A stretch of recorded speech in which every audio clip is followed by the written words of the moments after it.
auquel j'ai assisté du pasteur Carambéry, c'est à Lausanne.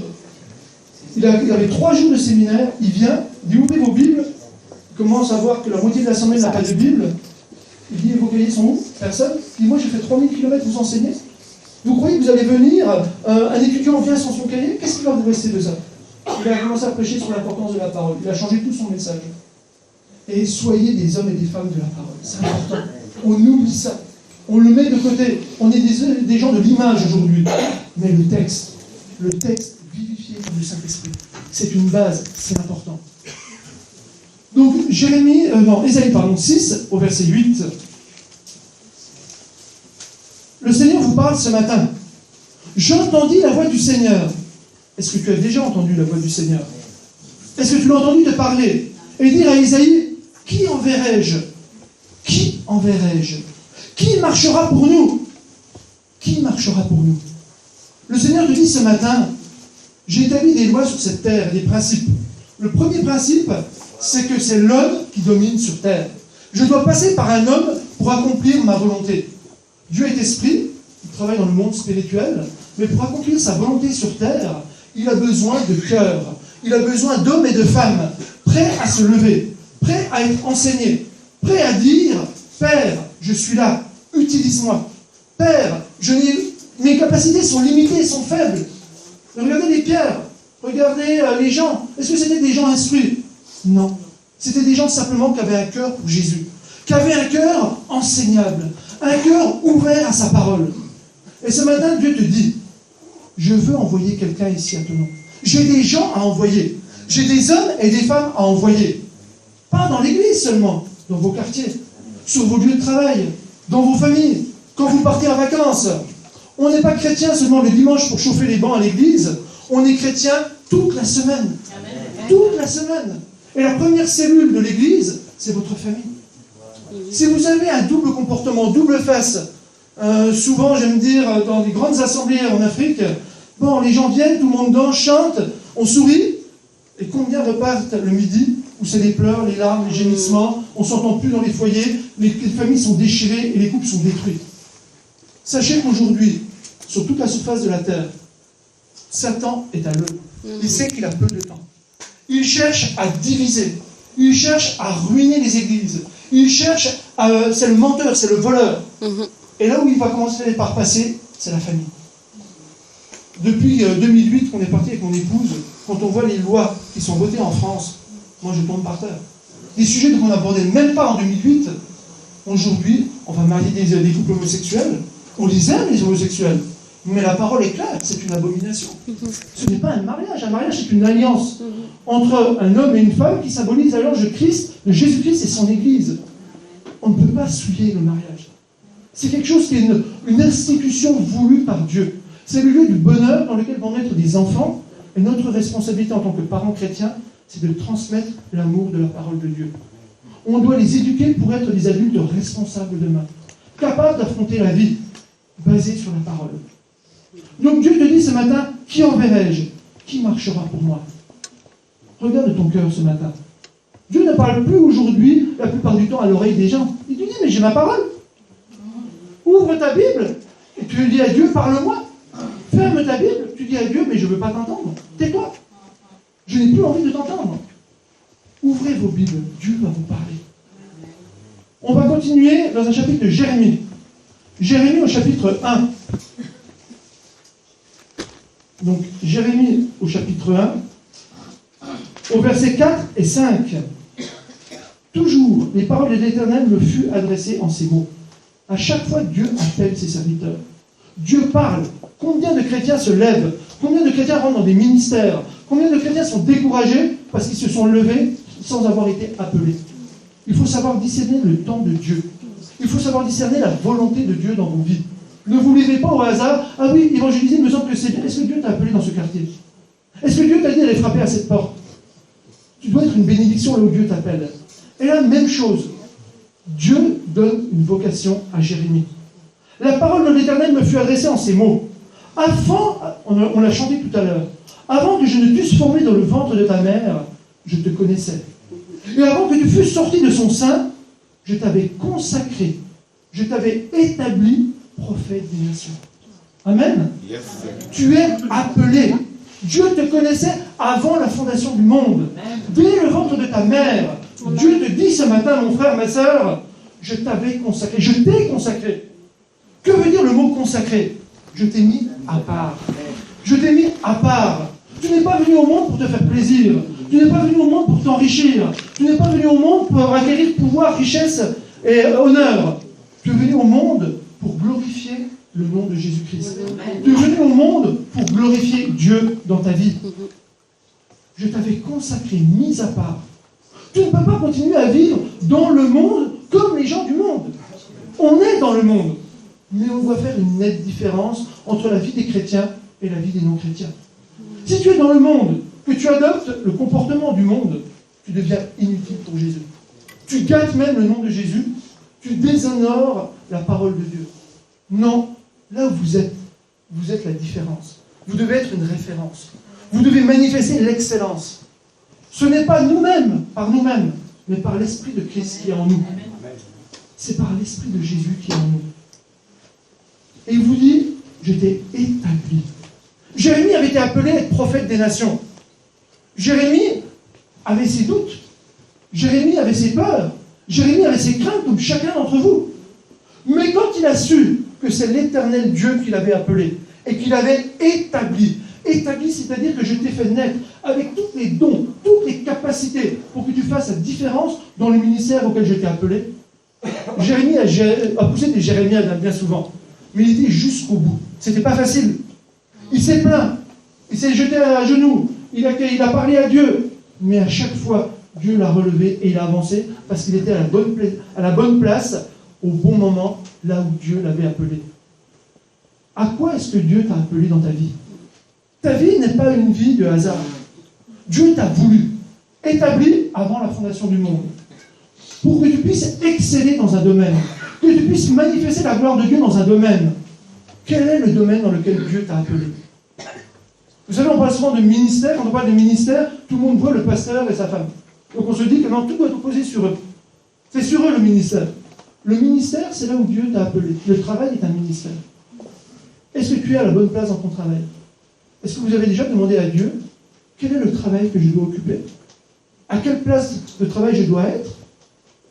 Quel est le don que tu m'as donné dans le travail? Vous passez 8 heures par jour au travail. Vous passez 2 heures le dimanche matin à l'église. Où est-ce que vous avez le plus témoigné, impacté la vie des gens? C'est sur votre lieu de travail. Moi, je vous donne mon exemple. Dieu m'a fait grâce. Je n'ai jamais eu de doute depuis l'âge de 11 ans. Je savais que je serais enseignant. Je suis professeur, j'ai un don pour l'enseignement. Et Dieu va confirmer cela même maintenant. Il m'a fait grâce en me disant, tu seras aussi un enseignant de ma parole. J'aime ça. C'est le don que j'ai. C'est pas difficile pour moi de prêcher. J'aime transmettre l'amour de Jésus. J'aime parler de mon Jésus. J'aime parler de celui qui a transformé ma vie et vous dire que ce qu'il a fait avec moi, ce qu'il a fait avec la Karambiri, il fait la même chose avec toi. Personne Karambiri, la première fois que je l'ai vu, je l'ai mis sur un piédestal. La première année, même les gens me demandaient dans mon église en France, mais tu es devenu Karambiriste ou tu es chrétien? Parce qu'on est toujours impacté par des mentors qui ont une personnalité très forte. Et j'ai compris que non, c'est pas Karambiri que je suis.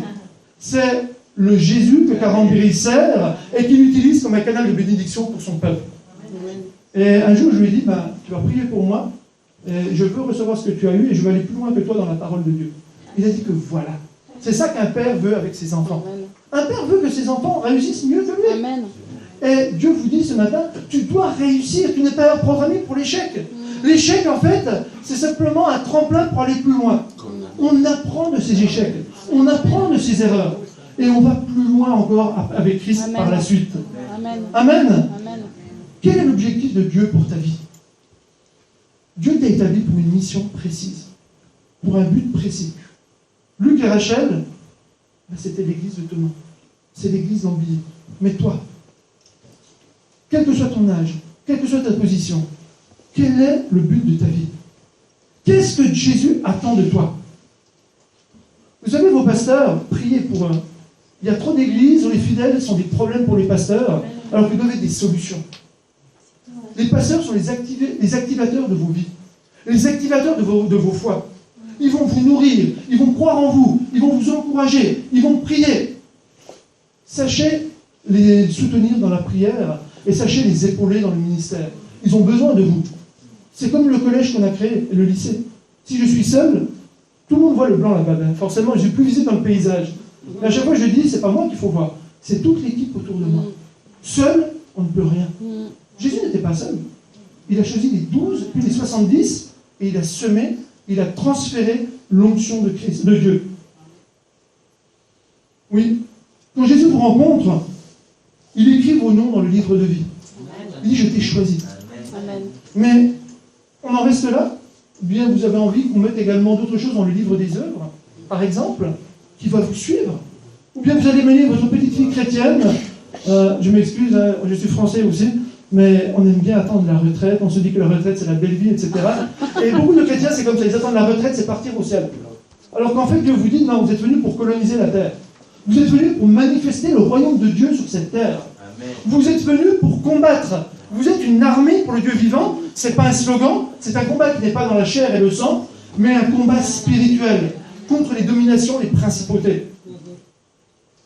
Mais alors pourquoi tant de nos chrétiens dans nos églises sont découragés? Pourquoi tant de familles divorcent? Pourquoi tant d'hommes et de femmes vivent dans le péché au sein de l'église? Pourquoi les enfants n'obéissent plus à leurs parents? Pourquoi l'homosexualité est devenue quelque chose de banal aujourd'hui? Et nos églises, souvent, on est nombreux, mais souvent, on n'est pas encouragés, on est découragés. J'entendais Rachel tout à l'heure, on est en marche, on le dit, mais est-ce qu'on le vit? On doit le vivre. On doit faire cette différence. Mais c'est pas facile. Dieu ne vous a jamais dit que la vie chrétienne, ça sera une vie rose. Une vie où il n'y aura que les bénédictions qui vont pleuvoir, et où il n'y aura pas de combat. Mais il vous a dit, tous les jours, je serai avec Amen. vous. Appuyez-vous sur moi, appuyez-vous sur ma parole. Pourquoi tant de chrétiens n'arrivent pas à accomplir leur destinée sur cette terre? Et ils deviennent aigris, ils deviennent frustrés, et on tombe maintenant dans les querelles, dans les divisions, dans les critiques, dans les murmures. Satan, quand il voit ça, là, il est assis sur le bord des églises, il se fatigue même plus, il applaudit. Il nous laisse nous déchirer entre nous, parce qu'on oublie souvent que la personne qui n'est pas d'accord avec moi, avant de faire la bagarre, qui habite en elle? C'est Christ. C'est le même qui est en moi. Donc, dans les sentiments, dans l'âme, on peut ne pas être d'accord. Mais en Christ, dans l'esprit, on est un. Est-ce que je vais continuer à taper sur mon frère et sur ma soeur?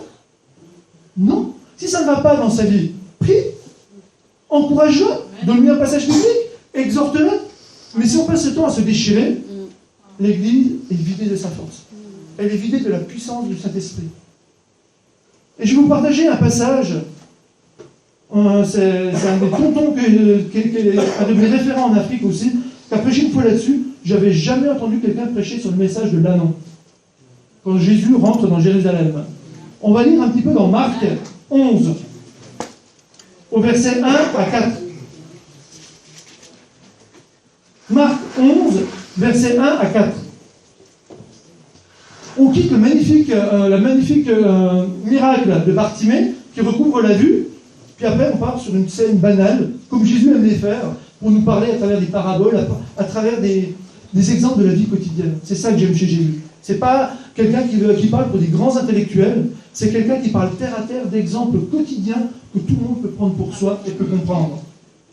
Chapitre 11, verset 1 dans Marc. Lorsque ils approchèrent de Jérusalem et qu'ils furent près de Bethphagée et de Béthanie, vers la montagne des Oliviers, Jésus envoya 2 de ses disciples, en leur disant « Allez au village qui est devant vous. Dès que vous y serez entrés, vous trouverez un ânon attaché, sur lequel aucun homme ne s'est encore assis. Détachez-le et amenez-le. Si quelqu'un vous dit « Pourquoi faites-vous cela ?» répondez « Le Seigneur en a besoin. » Et à l'instant, il le laissera venir. Les disciples étant allés, trouvèrent l'ânon attaché, dehors près d'une porte, au contour du chemin, et ils le détachèrent. Amen. Cet exemple tout bête de la vie quotidienne, elle nous enseigne sur les principes que Jésus veut nous voir mettre en application dans nos vies. Qui a parlé d'envoyer les 2 disciples? C'est comme pour Ésaïe, c'est comme pour Jérémie. C'est Jésus qui les a envoyés. Ne partez jamais quelque part sans consulter l'Éternel. Regardez David, toutes les batailles qu'il a menées. À chaque fois, Seigneur, quelle stratégie je dois adopter? Seigneur, est-ce que c'est comme ça que je dois fonctionner? Et à chaque fois, Dieu faisait quoi? Lui parlait. Le même Dieu parle encore aujourd'hui à travers sa parole et peut vous faire monter des pensées, des stratégies dans vos cœurs, que ce soit dans vos vies de famille, dans vos vies d'église, dans votre travail ou ailleurs. Dieu est toujours le même, il est pratique. Et regardez maintenant, Jésus envoya 2 disciples. Souvent, on est dans un monde de plus en plus individualiste. Moi, je peux vivre ma foi seul. Moi, je vais m'en sortir. Moi. Dieu savait que le moi, là, il est faible. Quand tout va bien, on est bien costaud, mais au premier coup de Trafalgar ou de découragement, l'âme s'effondre. On est découragé. Et si on est seul, on tombe. Et là, il vous parle du principe des 2. Ce principe des 2, c'est d'abord le mariage. Très important. On ne va pas le lire maintenant, mais vous pourrez le noter. Ecclésiaste, donc dans Ecclésiaste 4, versets 9 à 12, là où il y a 2 personnes, s'il a un froid, l'autre le réchauffe. Et on dit que la corde à 3 brins ne se rompt pas facilement. Moi, mon épouse et Jésus-Christ. Si vous êtes unis, rien ne peut venir vous séparer. Si vous avez l'union spirituelle. En Afrique, on aime dire, on ne peut rien mettre entre l'écorce et l'arbre. C'est la femme et le mari.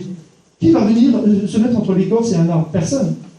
Si vous êtes unis, selon Dieu, selon le principe de la parole de Dieu, que vous aimez en Christ, bien sûr il y aura des tempêtes. Bien sûr que ça va tanguer dans la vie. C'est pas tous les jours qu'on sourit dans un couple et dans un foyer. Mais par le Saint-Esprit en vous et par Christ en moi, j'ai la capacité de voir ma femme, non pas que les caractères négatifs, mais de voir la créature merveilleuse que Dieu m'a confiée. Dieu m'a donné sa fille. Il m'a pas donné, il m'a donné à aimer sa fille. Si tu es femme, Dieu te donne son fils. Ce n'est pas la fille de n'importe qui. Ce n'est pas le fils de n'importe qui. Honore-le. Aime-le. Aime-la. Honore-la. Et vous allez faire des miracles. Il les a envoyés 2 par 2. Quand on est déjà dans un foyer, quand les problèmes viennent, si l'homme est découragé, que va faire la femme?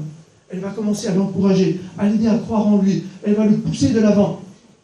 Si vous êtes dans l'église, le pasteur est seul, ça devient compliqué, hein.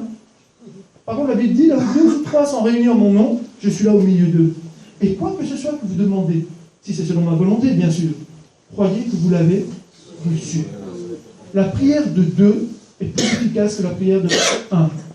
Elle renforce, ça montre l'unité du corps de Christ. Et il a envoyé 2 de ses disciples. Ils ne se sont pas levés d'eux-mêmes. Ils ont été envoyés par Jésus, en leur disant, allez au village qui est devant vous, dès que vous y serez entrés, vous trouverez un ânon attaché. Bon, c'est la prophétie qu'on trouve dans Zacharie 9.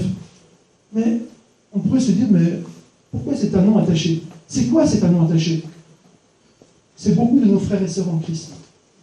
Qui sont des anons, c'est-à-dire quoi? Ils sont jeunes dans la foi. Ils viennent de naître à Christ, ils sont sauvés, mais ils sont attachés. Ils sont paralysés. On n'arrive pas à avoir des fruits dans leur vie. Leur vie ne change pas. Ils peuvent faire 1 an, 2 ans, 3 ans dans l'église, ils tombent dans le même panneau. Les mêmes péchés les suivent. Ils n'arrivent pas à évoluer à un niveau spirituel supérieur. On les appelle les bébés spirituels et les enfants spirituels. Ils sont trop nombreux dans nos églises.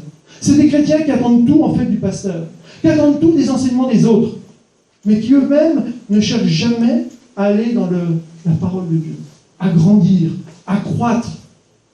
Ces chrétiens-là, Dieu les aime. Si on a parmi nous ce matin, Dieu vous aime.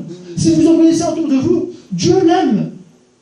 Mais il nous dit ce matin, à ceux qui sont peut-être plus matures, il faut vous bouger. L'Église ne peut pas être composée que de bébés spirituels. On a besoin de vaillants héros. On a besoin de Josué. On a besoin de David. Parce que le feu est allumé par l'ennemi en Europe. Il est en train de s'allumer en Afrique. C'est pas Jésus qui va redescendre sur terre pour se faire crucifier une 2e fois pour vous. Maintenant, tout a été accompli. C'est à vous de saisir cette parole, de saisir cette promesse et de manifester la gloire de Dieu et de rentrer volontairement dans ce combat spirituel. Si vous le faites, vous ne serez jamais déçus. Sachez que vous avez de toute manière la victoire. Satan fera tout pour vous montrer le contraire. Tu es trop petit, tu es trop faible. Comment tu peux te lever? Tu as vu ta vie? Regarde comment tu as péché avant. C'est toi qui vas parler et prêcher en public maintenant? C'est toi qui vas prier pour les malades? Mais prends-toi au sérieux. Satan va vous mentir. Il va vous mentir. Il essaie de vous faire traîner derrière vous le boulet de votre passé. Le boulet de vos péchés passés. Quand vous avez confessé vos péchés à Christ, ils sont réglés une fois pour toutes. Ne regardez plus derrière, regardez devant. Que disait Jésus? Celui qui veut labourer, il ne regarde pas derrière la charrue. Hein. Il va aller devant. Parce que c'est devant, avec Christ devant, qu'on va labourer et travailler les cœurs et les âmes. Donc ce Jésus, il continue à nous enseigner. Détachez-le et amenez-le. Soyons des gens qui détachent nos frères et nos sœurs des liens dans lesquels Satan veut nous lier. Satan cherche à paralyser l'Église en passant par les plus faibles d'entre nous. Il paralyse nos chrétiens. Et quand il les a paralysés, bon, tu es sauvé, comme à travers le feu, tu verras Jésus. Mais qu'est-ce qui va te suivre derrière? Et quand Dieu va te dérouler tout ce qu'il avait prévu dans ta destinée, toutes les personnes que tu devais amener à Christ, les prières que tu n'as pas faites pour les membres de ta famille, la connaissance de la parole que tu as négligée, comment tu devais peut-être impacter dans tel ou tel service, tu vas pleurer, il sera trop tard. Mais Dieu est le Dieu qui permet un éternel recommencement. Si ce matin tu as été attaché, j'espère que Jésus va utiliser vos pasteurs, vos aînés dans cette église pour vous détacher, vous enlever la culpabilité du péché et vous permettre d'avancer avec lui. Détachez-le et amenez-le. Amenez-le à qui? À moi. Amenez-le à Jésus. Amenez-le à ma parole. Nourrissez-le. Il est plus faible. Donnez-lui le pur lait spirituel, qu'il puisse passer une nourriture plus solide et à son tour maintenant devenir un libérateur de chrétiens, un impactateur de vie. Oui, si on refuse de se faire détacher, en disant que non, moi je suis bien dans mon église, j'ai une petite position confortable, je chante, ou alors je prie, ou bon, je pêche, mais pas trop par rapport aux autres, donc ça devrait aller, Dieu va m'accueillir. Non, c'est pas comme ça que ça fonctionne. Ayez faim et soif de Jésus-Christ. Ayez faim et soif d'aller au-delà de ce que vous vivez aujourd'hui. Moi, je me suis toujours dit que jusqu'à ma mort, je veux apprendre davantage encore dans la parole de Dieu. Je veux progresser avec Christ. Je veux vivre des miracles. Je veux voir les gens, voir leur vie transformée à côté de moi. Mes élèves qu'on est en train de former, dans 15 ans, dans 20 ans, j'espère voir des grands du royaume de Dieu qui seront à des postes à responsabilité dans le monde, mais avec la parole de Dieu comme boussole et comme guide. C'est important, très important. Et quels sont les liens qui nous paralysent si souvent?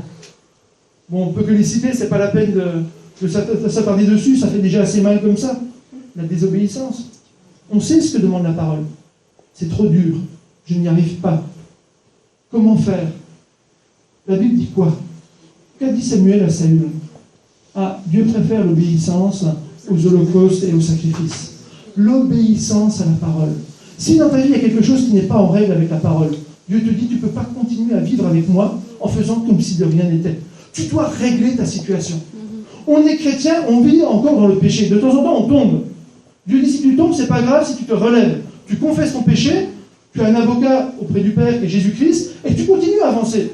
Mais si tu vis dans ton péché, tu caresses ton péché, tu vis avec, ça devient une habitude et une attitude dans ta vie, Dieu te dit, c'est pas normal. Tu es un chrétien malade.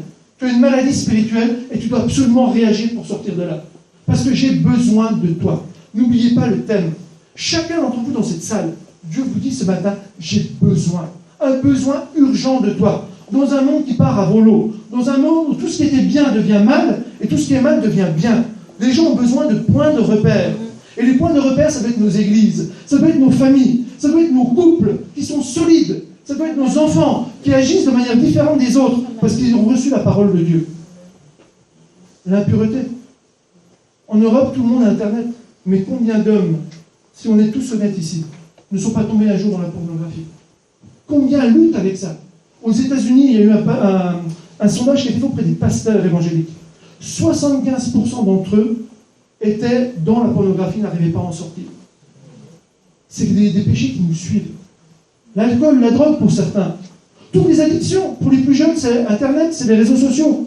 Combien de temps on passe sur Facebook pour dire des choses qui ne sont pas très intéressantes et on n'a jamais le temps pour lire la Bible. On n'a jamais le temps pour prier.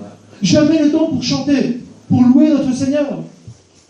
Dieu te dit, mais revois les priorités de ta vie. Revois les priorités de ta vie. Sors de ta zone de confort. Laisse-toi bousculer. On a besoin de toi. Amen. L'orgueil. Ah, moi on m'a mal parlé, donc je quitte l'église. Ou je ne suis pas d'accord, donc maintenant je ne chante plus, ou je ferme ma bouche, ou bien quand on prie, en tout cas je ne peux pas dire Amen, c'est la personne que j'aime pas là. Elle m'a dit ça l'autre jour, là. C'est pas possible. Laissons l'orgueil. Si Jésus avait été orgueilleux, on serait où aujourd'hui? On serait où? On serait tous en enfer. On était programmés pour aller là-bas. L'amour de l'argent. On est dans des régions près de la Suisse où l'argent coule à flot. Bon, vous avez Courte qui doit prêcher de temps en temps ici. Donc je pense que l'amour de Mammon et l'amour de Dieu, vous savez que ce n'est pas compatible et que Dieu nous demande d'être bons gestionnaires des biens que Dieu nous a confiés. Amen. Moi, je donne ma dîme et mes offrandes, le reste, je fais ce que je veux. Non. Qui t'a été ta source? C'est ton salaire, c'est ton travail ou c'est Jésus? Si c'est Jésus et Dieu, ta source, c'est Dieu, donc 100% de ton argent, tu le consacres à l'Éternel. C'est lui qui doit te dire comment gérer. Si on le fait, vous allez vivre des miracles financiers. Amen. Si vous le faites, vous sortirez des dettes. Les dettes sont en train d'étouffer nos nations, d'étouffer nos foyers.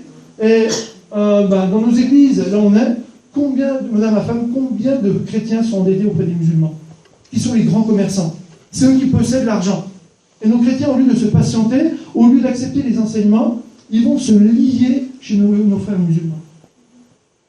Quel témoignage vous avez après? Ah, ton Dieu pourvoit? Bonne chance, hein? On a un pasteur là-bas de village, parce qu'on les oublie aussi, nos pasteurs dans les villages là-bas. Tout le monde voit les grands pasteurs de la ville, mais on oublie les difficultés des pasteurs dans les villages. Ma femme est partie les visiter avec des vêtements pour donner aux femmes du village. La femme du pasteur, quand ma femme parlait, elle était tournée dos à ma femme, comme si elle était complètement absente. Et ma femme dit, mais elle n'était pas avec nous. Donc elle l'a secouée, parlait avec elle, et la femme a pleuré. Elle dit, est-ce que vous savez que je doute aujourd'hui de l'appel de mon mari?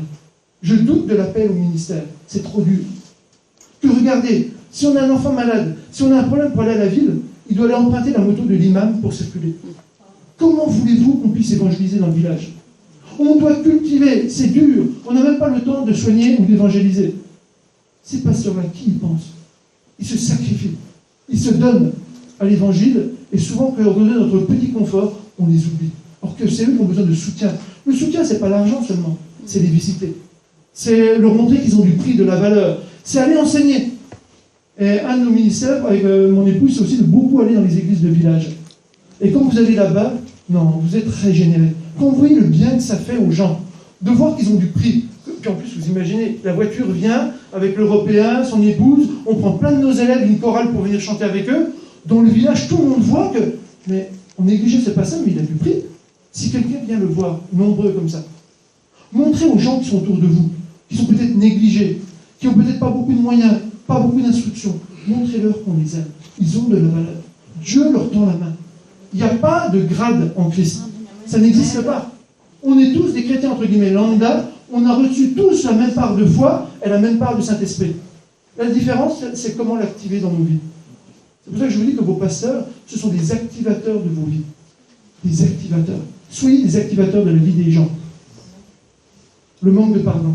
Bon, c'est le dernier que je vais citer parce qu'on pourrait passer la journée là-dessus. Mais le manque de pardon. Combien de couples déchirés? Il m'a fait, donc je vais faire. Je lui avais dit, il n'a pas écouté, je pars. Le manque de pardon dans l'église, on en a parlé tout à l'heure. Manque de pardon au travail. Mon chef est trop dur. Je passe ma vie à murmurer. Ta bouche dit qu'il est trop dur. Le chef devient comment? Encore plus dur. Plus tu vas mal parler, plus en fait ça va s'accumuler sur ta propre vie.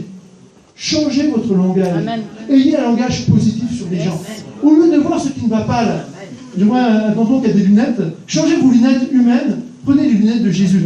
Et voyez le bon dans la personne. Commencez à proclamer ce que vous voulez voir pour lui. Ma femme, on ne s'entendait pas sur les dîmes et les offrandes en Europe. J'étais un peu râteau par rapport à ça. Je me disais que non, on peut donner à qui on veut, pas forcément à l'église. Puis on nous enseignait comme ça. Ma femme me disait non, c'est pas comme ça. Voilà, il y a 10%, tu fais comme ci, comme ça. Après, tu peux faire au-delà. Moi, je dis non, non. Donc, elle a compris que lutter, c'était pas la peine. Donc, qu'est-ce qu'elle faisait? Elle priait, elle mettait la main sur l'oreiller. Ce qu'elle voulait voir en moi, elle l'a proclamé. Et un jour, c'est moi qui lui ai dit, on s'est trompé. On s'est trompé, je reconnais que je me suis trompé. Maintenant, on va aller dans ce sens-là. Et Dieu a commencé à bénir et à ouvrir des écluses financières. Et Kurt Buhlmann a été un des activateurs en Afrique, en 2011, quand il est venu enseigner. Il est venu en 2011 et en 2018. Et ça a changé ma vie, au niveau financier. Amen. Amen. Là, vous allez me dire, c'est bien beau de parler de tout ça. On voit les difficultés, on sait que Dieu nous aime et qu'il veut que nous offrions à son service. Mais concrètement, qu'est-ce que je dois faire pour rentrer dans ma destinée? Il faut être pratique aussi. Il ne faut pas dire aux gens, il ne faut pas faire, il faut faire celui. Non. Qu'est-ce que je peux faire ou qu'est-ce que je dois faire pour rentrer dans ma destinée? D'abord, il faut examiner ta vie. Est-ce que tu as une communion avec le Saint-Esprit? Combien de temps tu passes au pied du Saint-Esprit? Dans la prière. Est-ce que tu te laisses enseigner par le Saint-Esprit? Est-ce que tu lui parles comme à un ami? Tu échanges quand tu as une difficulté, un problème? C'est lui qui est le gouverneur général du royaume sur terre. C'est lui qui fait le lien entre Père et Fils et nous ici-bas. C'est par lui qu'on passe pour que nos prières montent auprès du trône de la grâce. Est-ce qu'on a une consécration au quotidien avec le Saint-Esprit? Et si c'est la réponse, c'est non. Repens-toi ce soir, tout simplement. Dis à Dieu, je reconnais, j'ai négligé ma relation et ma communion avec toi. Je veux un nouveau départ, un nouveau commencement. Jésus aime ça. Il aime les gens qui se trompent. Regardez un Pierre, qui a converti 3000 personnes après avoir renié Jésus. La différence, c'est la communion avec le Saint-Esprit. Il a passé combien de jours dans la chambre haute, à crier à Dieu, à l'attendre. Sachez attendre le Saint-Esprit. Souvent, on veut faire les choses par nous-mêmes, et quand ça ne marche pas, on en veut à Dieu. Tu étais où? Tu ne m'as pas attendu. Attends ma réponse. Ça, c'est la sagesse de ma femme. Souvent, les hommes, on est choc-choc. On aime les projets, on est très rationnel, il faut que ça avance. Et les femmes, souvent, sont beaucoup plus spirituelles. En tout cas, une communion beaucoup plus, c'est pas général, mais souvent, beaucoup plus intime avec le Saint-Esprit. Et elles sont là aussi pour nous tempérer. Sachant écouter nos épouses aussi. Souvent, elles nous mettent la puce à l'oreille. Attention à ça. Et maintenant, quand tu repars dans ta communion avec le Saint-Esprit, dis à Saint-Esprit, mais moi maintenant, je veux être comme toi. Tu as dit que je suis saint et que vous devez être saint. Ça, c'est un message qu'on n'aime pas en Europe. Prêcher la sanctification. Non, c'est un message clé, essentiel. On ne dit pas que vous êtes parfait. On dit que vous pouvez tomber. Mais vous ne pouvez plus tolérer le péché dans vos vies. Quelqu'un qui tolère le péché dans sa vie, il donne un mauvais exemple à l'Église, un mauvais témoignage dehors et déshonore le nom de Jésus-Christ. Donc Jésus vous dit quoi? Il ne vous dit pas d'être parfait. Reconnais ton péché. Reconnais que tu as une faiblesse, une lacune à ce niveau-là. Et appelle-moi à ton secours. Appelle-moi à ton secours. Je vais te donner la capacité. Elle est en toi. Tu ne le sais pas. Tu es déjà équipé parce que je t'avais établi. Je t'avais choisi avant la fondation du monde. Je savais que ce problème allait venir. Il y a tout en toi pour le surmonter. Mais tu ne me fais pas appel. Ouvrez vos bouches. Tant que vous n'ouvrez pas vos bouches, Dieu ne fait rien. Il vous regarde. Si on prend l'exemple de Bartimée juste avant le passage, qu'est-ce qu'il a fait le miracle de Bartimée? Il a prié, il a ouvert sa bouche. Jésus, fils de David, sauve-moi. Sauve-moi. Sauve-moi. Et Jésus dit quoi? Qu'il te soit fait selon ta volonté. Mais si tu n'as pas activé ta foi en parlant, en proclamant la parole, en proclamant ton besoin, Dieu te regarde. Tout a été créé par là. Tu créeras ton miracle par ta parole et par ta bouche. Très important. Donc reviens dans une vie de sanctification. C'est pas un message à la mode, les gens n'aiment pas ça. Mais je vous assure que plus le monde va aller dans les années qui viennent, plus Satan va envahir l'Église avec des fausses doctrines, avec des jeunes qui sont confrontés dans l'enseignement public, avec des hérésies, avec des choses contraires à la parole, et ils vont croire que c'est normal, et ils vont venir dans l'Église, si on ne réagit pas, l'Église sera infectée. Une pomme pourrie fait quoi? Pourrir tout le panier. On ne peut pas être en communion à la table du corps du Christ avec les démons en même temps qu'avec Jésus-Christ. C'est important. Personne n'est saint par lui-même. On est sanctifié par le sang de Jésus. Sanctifié par le sang de Jésus. N'oubliez pas ça. Je vous encourage vraiment. Il n'y a pas de péché trop gros, trop lourd que Dieu ne peut pas pardonner. Revenez à lui et il reviendra à vous. Si vous n'entendez plus sa voix, le péché peut étouffer la voix de Jésus. Mais si vous confessez son péché, il va revenir. Comment maintenant également surmonter ces erreurs et rentrer dans sa destinée? Je vais vous poser une question toute simple. Quelle est l'importance de la parole de Dieu dans vos vies? Quelle est son importance? Combien de fois vous l'ouvrez dans une semaine? Dans un mois? Dans une année? Est-ce que vous avez une lecture régulière, assidue, continue? Ou c'est seulement le dimanche et le reste du temps, elle prend la poussière sur une étagère? Si c'est ça, sachez que vous serez toute votre vie des chrétiens et des bébés spirituels. Il n'y a pas de miracle. Il n'y a pas de voie facile avec Jésus. Les chrétiens aujourd'hui voudraient un ascenseur pour monter vers le Saint-Esprit. Dieu vous dit c'est un escalier. Et l'escalier, il y a des marches. C'est difficile. Il y a des épreuves. Il y a des étapes.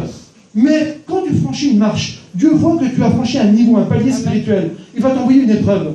Il va voir sur quoi tu te bases. Sur ma parole ou sur ta chair? Tu vas aller consulter qui? Mon esprit ou bien le pasteur? Bon, le pasteur, c'est bon, parce que l'esprit parle. Mais je vais aller voir ma copine de palier ou mon cousin, parce que je connais bien, ou mes parents. Non, sachez revenir à la parole. La parole doit être une boussole dans vos vies. C'est ce que dit le psaume 119. Si vous lisez le psaume 119 au verset 9, 11, 105, on parle de la parole. C'est une boussole et une lumière sur mon sentier. Comment le jeune homme rendra-t-il pur son chemin? En se dirigeant d'après la parole. En fait, c'est pas compliqué. Mais si tu ne lis pas ta Bible, comment tu auras ces perles? Comment tu trouveras ces versets qui vont t'édifier? Ces versets qui vont construire ta vie? Tu ne l'auras pas. Et tu passes à côté de tes bénédictions. Je dis souvent à mes élèves, parce qu'il ne faut pas croire, même dans une école chrétienne, c'est dur pour les enfants de se plonger dans la parole. On a toujours une bonne excuse. C'est trop compliqué, c'est long, on ne comprend rien, et puis il y a nombre, ou là on cite tous les noms, etc. On cherche toutes les excuses, j'ai pas le temps. Alors ça, on n'a jamais le temps.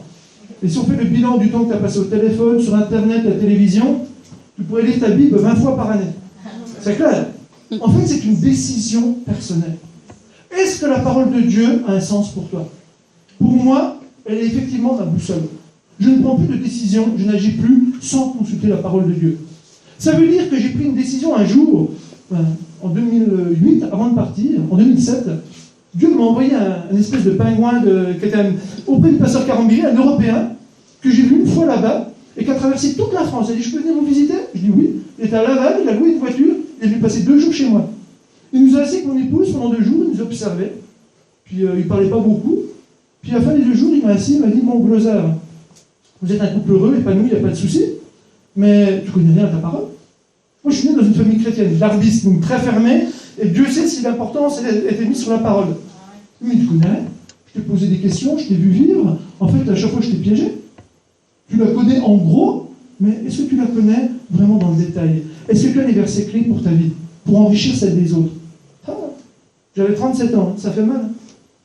Il n'y a pas d'âge, dans 35, il n'y a pas d'âge pour se faire reprendre. Il m'a dit, ce soir, tu vas te mettre à genoux devant Dieu, avec ta femme. Vous allez demander pardon d'avoir négligé la parole de Dieu pendant aussi longtemps. Et vous allez prendre l'engagement de lire cette parole chaque jour, à partir d'aujourd'hui, jusqu'à la fin de votre vie. Mais je n'ai pas dit amen, moi. J'ai dit, si je fais ça, là, et si jamais je ne tiens pas ma promesse, qu'est-ce qui va m'arriver? Il a dit, mais toi aussi, c'est pas en comptant sur toi. Tu dis bien que c'est en comptant sur la puissance du Saint-Esprit qui est en toi. C'est lui qui va te donner l'envie, c'est lui qui va te donner la facilité de compréhension. Mais Dieu a besoin d'entendre ta bouche et que tu prennes une décision. Amen. Et beaucoup de chrétiens n'aiment pas prendre de décision. C'est trop dur. Si je laisse ça, là, moi, il y a même des bons côtés là-bas. Non, il faut trancher. C'est pas pour rien qu'on a pris l'exemple souvent des arbres, où Dieu dit, ou du cep de vigne, émondé. Quand on émonde et qu'on coupe quelque chose dans sa vie, ça fait mal. On pourrait dire, mais Dieu est méchant. Non, ça fait mal pour que ça repousse avec du fruit. On doit se laisser émonder dans nos vies. Et ce soir-là, il m'a donné une règle de lecture, et c'est ce que j'ai fait. Et chaque année, maintenant, je lis 2 fois l'Ancien Testament et 4 fois le Nouveau. Il m'a dit, moi, ce que je fais, c'est que chaque jour, je commence à Genèse et Apocalypse, et Matthieu, pardon. Faites la même chose, c'est très intéressant. On lit en parallèle l'Ancien et le Nouveau. Moi, j'ai pris ma Bible, j'ai divisé en le page par le nombre de jours, et je lis dans cette grosse Bible 4 pages et demie du Nouveau et 7 pages et demie de l'Ancien. Ça me prend 20-25 minutes. Et je lis de manière suivie. Et vous allez voir que la Bible explique la Bible. Il y a des choses que vous lisez dans l'Ancien, mais c'est aussi dans le Nouveau. Voilà pourquoi Jésus a dit ça, on retrouve tout. Et ça vous montre la Bible d'une autre manière. Et en fait, quand vous avez des révélations, parce que c'est la révélation de la parole qui est claire et simple, vous dites, mais c'est génial, j'ai envie de plus, donne-moi davantage de révélations. Bon, la personne qui m'a parlé de l'annon, j'ai lu pendant des années ce passage, ça ne me disait absolument rien. Et le jour où le gars m'a dit ça, j'ai dit, mais c'est génial, c'est exactement ça. Il m'a dit, mais t'as eu ça où? Et il dit, c'est dans la lecture de la parole que Dieu m'a donné cette image du chrétien paralysé. Vous voyez comment Dieu travaille? En fait, il donne à celui qui a déjà. Rappelez-vous la parabole des talents. Celui qui a voulu garder son talent. Si vous voulez garder vos talents pour vous, si vous ne voulez pas partager, ça va pourrir. Et qu'est-ce qui va se passer? On va l'enlever et le donner à celui, pas qu'on a eu 5, mais à celui qui en avait 2, à celui qui en avait 5. Dieu rajoute aux excellents, par son esprit, pas par vous-même. Cherchez à progresser. Cherchez à monter. Cherchez à devenir des activateurs de vie. Ce n'est pas seulement les pasteurs, c'est chacun d'entre nous. Pasteur n'est pas un titre. Aujourd'hui, je prends toujours l'exemple de l'Afrique parce que je suis là-bas. Il y a des choses qui m'énervent. Maintenant, les pasteurs, ils sont pasteurs, apôtres, il y a quoi encore? Docteurs. Chacun veut reprendre, ils sont dans la Bible. Mais en fait, on les gonfle avec ça. Ils sont quoi? Pasteur, pour moi, c'est un berger. C'est quelqu'un qui entoure son troupeau. Quelqu'un qui l'aime. Quelqu'un qui le précède, qui revient derrière. S'il y a une brebis qui ne va pas bien, qui va chercher cette brebis, qui la ramener dans le groupe. Un pasteur, c'est un ministère d'amour. C'est pour ça que je ne serai jamais pasteur. Je ne suis pas assez patient pour ça. Mais par contre, enseigner la parole, ça c'est mon nom. Ton nom, c'est quoi? Jésus te dit ce matin, là, je veux te détacher parce que j'ai besoin de toi. J'ai besoin de toi. Reviens à une vie de sanctification. Reviens à une vie par l'Esprit. Reviens dans ma parole. Regardez Josué 1:8. Que lui a dit Dieu? Dieu savait que c'était dur pour Josué. Tout était basé sur Moïse. Moïse part. Du jour au lendemain, il lui dit quoi? Que ce livre de la loi ne s'éloigne pas de ta bouche. Et à la fin, il dit, tout ce que tu feras réussit. Vous voulez la voie du succès? Vous avez le modèle. On vous donne même le mode d'emploi. Pourquoi vous négligez un si grand salut? Pourquoi vous négligez des choses qui sont si évidentes et si simples? Satan fait tout pour vous montrer la Bible comme quelque chose de dur, de difficile. Non. N'importe quelle personne qui a faim et soif de la parole sera nourrie en lisant la parole de Dieu. Amen. Et je termine avec la troisième chose. On revient dans Ésaïe, c'est le dernier passage, puis je m'arrêterai là-dessus. 15, verset 19. Ésaïe 15, verset 19. Dieu parle encore à Ésaïe. Dieu l'encourage. C'est pas Ésaïe, pardon, Jérémie. Je me suis trompé. Oui, c'est dans Jérémie 15, verset 19. Excusez-moi. Et Dieu lui dit quoi? On revient toujours, c'est pourquoi ainsi parle l'Éternel. L'Éternel parlait avec les gens dans l'Ancien Testament. Ils n'avaient pas la parole. Nous, on l'a. Qu'est-ce qu'on en fait de cette parole de Dieu? Et que dit donc Dieu à son fils Jérémie? Et qu'est-ce qu'il vous dit ce matin? Il dit, si tu te rattaches à moi, je te répondrai. Et tu te tiendras devant moi. Si tu sépares ce qui est précieux de ce qui est vil, tu seras comme ma bouche. Comme ma bouche.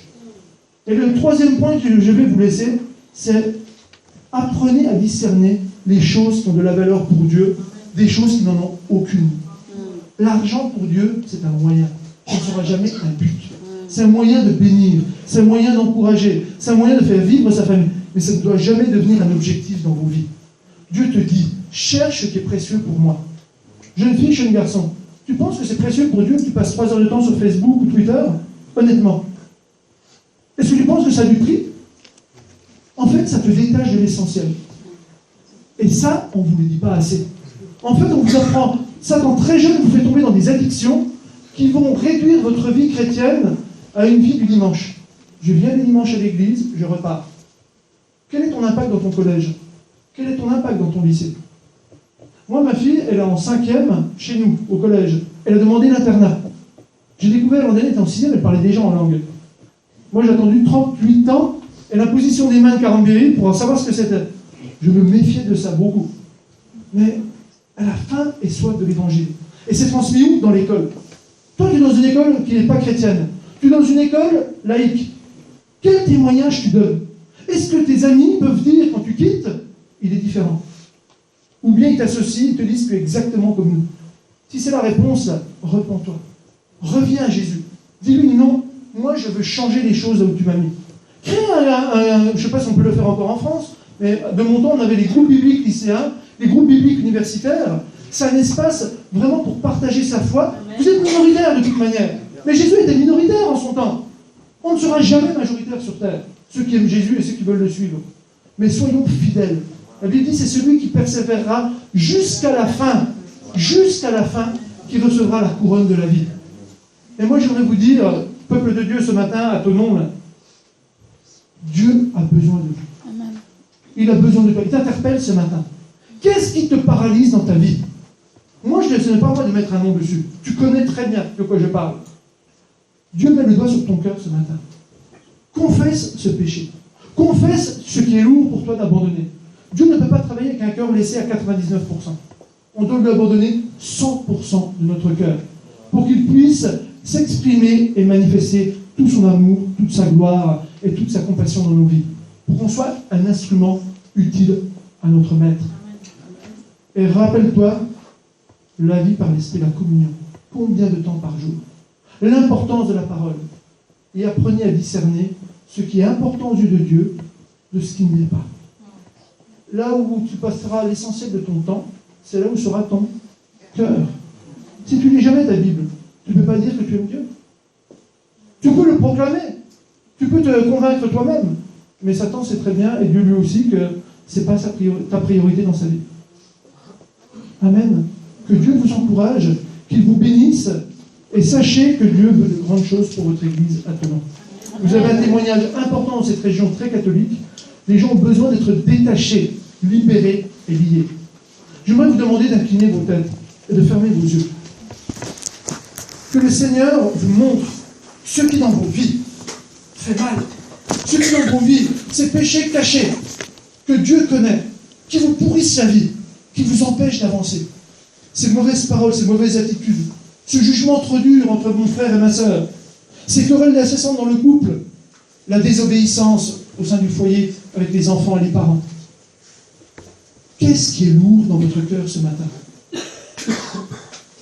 Et Jésus va venir, on va prier ensemble, et Jésus va venir enlever ça de votre cœur. Mais avant que je prie, simplement dans ta bouche ou dans ton cœur, tu peux parler doucement, murmurer, ou parler dans ton cœur, confesse ce péché à ton avocat, qui est fidèle et juste, qui s'appelle Jésus-Christ, qui va te pardonner. Et couvre ce péché, couvre ta vie par le sang de Jésus. Rien ne résiste au sang de Jésus. Et ce matin, le Saint-Esprit veut laver les cœurs, veut encourager les personnes à repartir de l'avant, veut encourager d'autres à prendre des décisions difficiles dans leur vie, pour régler leur vie sur la parole de Dieu.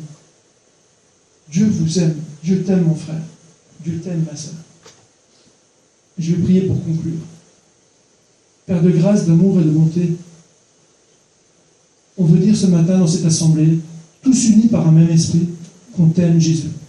Sois le maître de nos vies, sois le Seigneur de nos cœurs. On veut te confesser que souvent on est loin d'être parfait, souvent nos âmes nous posent problème, on se laisse entraîner sur la voie du péché, mais on veut te dire que ce matin, on veut reconsacrer nos vies à te suivre, reconsacrer nos vies à l'éternel Dieu.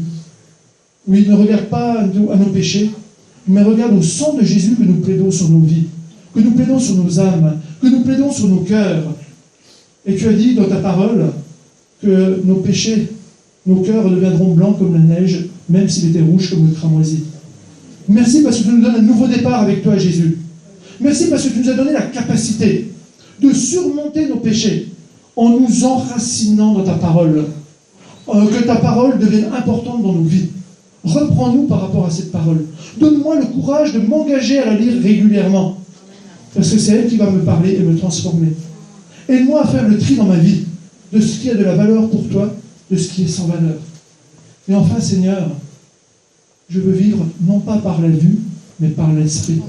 Que ton esprit soit important dans ma vie. Que tu m'aides à passer du temps, à le louer, à l'écouter, à le chanter, à l'adorer. Père, je te bénis pour cette assemblée de Thonon. Je te bénis pour le couple pastoral, pour toute l'équipe autour d'eux. Je te demande de leur donner ta sagesse, ton intelligence, ta stratégie pour impacter cette région de Thonon. Et je veux laisser dans cette assemblée toutes les bénédictions spirituelles en Christ Jésus. Que tu bénisses chacun de mes frères, chacune de mes sœurs ici présentes, que je couvre par le sang précieux de Jésus, ce Jésus que nous aimons, dans lequel nous avons prié. Amen. Amen. Soyez bénis.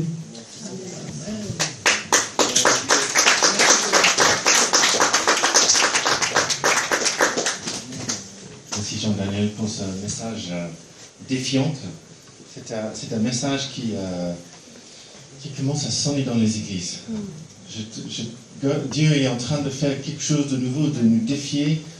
Et même quand on prend la Sainte Seine ce matin, j'ai demandé, Seigneur, qu'est-ce que tu veux dire? Qu'est-ce que tu veux que je dise? Et c'est totalement en accord avec ce message-là. C'est que Jésus, il est venu pour donner toute sa vie. Et il veut toute notre vie à la place. Cette phrase, on dit, Seigneur, je te donne mon cœur. Mais ça veut dire quoi, ça? Rien du tout. Seigneur, je te donne ma vie. Tout. 100%. Amen. C'est pas juste un petit dimanche. C'est pas un petit truc de temps en temps. C'est tout. Et sans ça marche pas. C'était pas conçu pour marcher autrement. C'est pour ça que les églises, ils galèrent, il y a des problèmes, il y a des conflits, etc. C'est tout. Et en donnant toute notre vie, Jésus est venu vous remplir avec le Saint-Esprit.